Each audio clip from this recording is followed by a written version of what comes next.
Hey guys, my name is Ryan, and welcome to Overwatch Central. Today we're going to be doing a bit of a news roundup, talking mostly about the top 500 because it's a complete mess. In both a good and a bad way, we'll be talking about that in the main part of today's video, but first I really want to talk about the $30 emote as it's been deemed with the Lucio Legendary emote for the All Access Pass in the Overwatch League. For those who don't know, been living under a rock, the All Access Pass is basically extra stuff that you can get for the Overwatch League, but you pay $30 to have behind the scenes stuff, a bit more of a look of how the Overwatch League works, and you're basically top of all the content there. And people in the past with Overwatch League have been able to donate bits and have been able to get skins and stuff in game. That's not new, but this legendary emote is for those that have the All Access Pass or wish to get it before July the 24th, when the skin is launched. Now this is great if you already had the All Access Pass, but the fact that there's only really 3 proper games left, the 2 semi-finals and the grand final, it kind of for me feels a little bit off. I wish that they released the skin at the start of stage 3 or 4.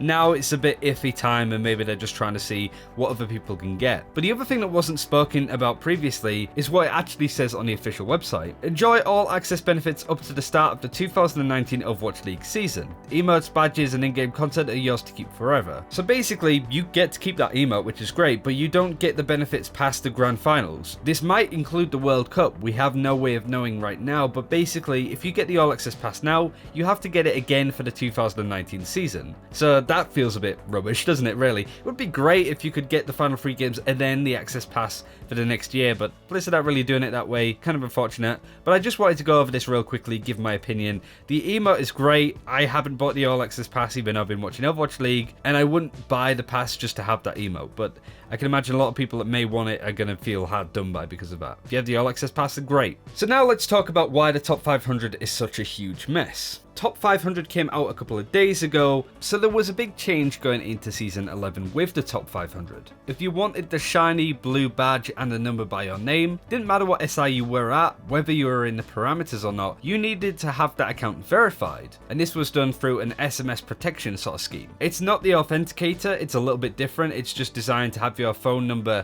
connected to your account so you can use your phone to log in case your password's been changed or anything like that. It gives you more control over your account. You can only connect your phone to one account, so you can start to see where this is going. Let's say for example my main is in top 500. I would only get top 500 no matter if I was 4.4, 4.5 or 4.6k. I wouldn't get the number at all until I verify my account via my phone. Even if I'm at say 5000 SR, I could literally not be any higher in rank. If my account's not verified, I still don't get top 500. Now let's say I have an alt that is also in the top 500 parameters. I can't make that a top 500 account. That would just be 4.4k just sat normally as GM because I can't verify my account. My phone number has already been used and I can't use it again. So smurfing is taking a really big hit in the top 500 area. So much so that you see some really weird stuff actually happening when we actually look at what is the top 500 places in all of the regions. So to just sort of give some context, this is the top 500 from Season 10. There's a lot of different smurfs and stuff in here. But if we go all the way to the bottom of the list to see what is place 497, we can see that it's about 4.4k, which is still fairly high in America. Going to Europe, we can see that it's basically the same for 4.4, near enough. And in Asia, it's about the same area. So 4.4k is the threshold to get in top 500. Season 11, even though it's just sort of started, we can sort of look in, we'll save Asia for last, but 4k to be top 500 in America right now. Europe, 4k again. But this is where it gets interesting when we look into Asia, because at the bottom is mid-masters.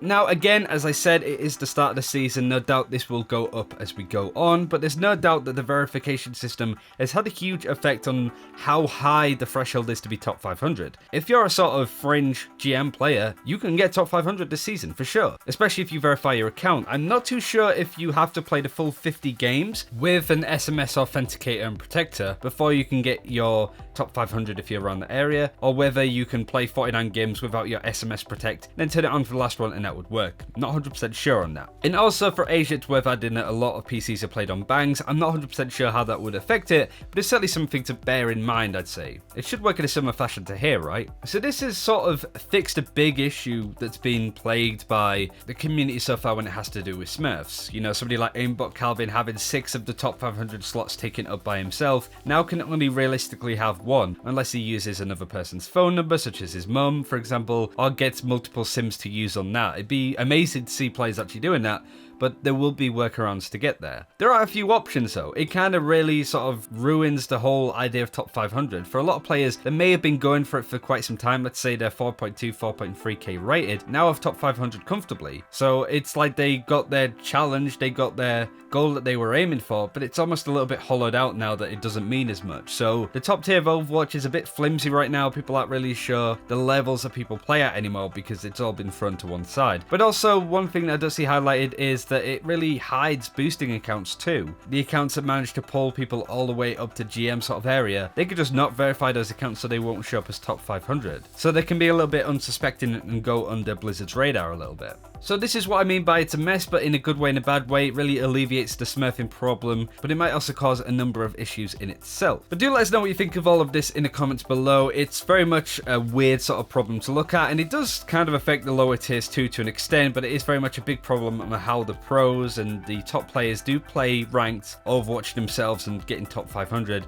And if they stop playing for whatever reason, then that's going to be a big loss to the rest of the game, especially the pros. But yeah, as I said, do let us know whether you would buy the Lucio emote and the All Access Pass, whether you have it already, but also do let us know what you think of the whole top 500 issue that's sort of cropped up. I would also like to add that I think Hammond will be coming to the live servers tomorrow, so are you excited for the new hero actually being on the live servers or not? Like and subscribe if you haven't already, and don't be a bell and hit the bell notification icon below to make sure that you keep up to date to all our videos. Thanks for watching, take care, we'll see you next time.